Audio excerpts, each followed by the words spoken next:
Nagigigil na.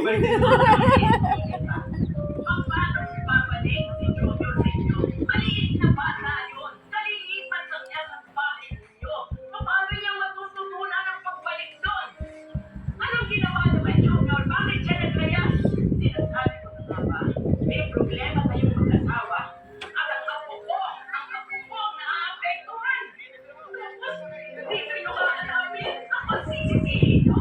Bakit siya itatago dito?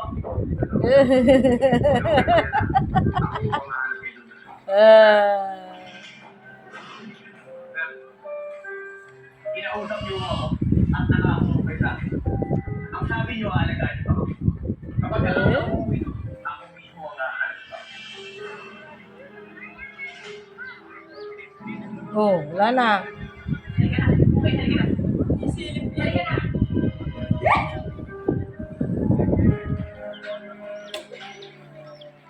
Lagi na yan dun, Totoy. Yeah.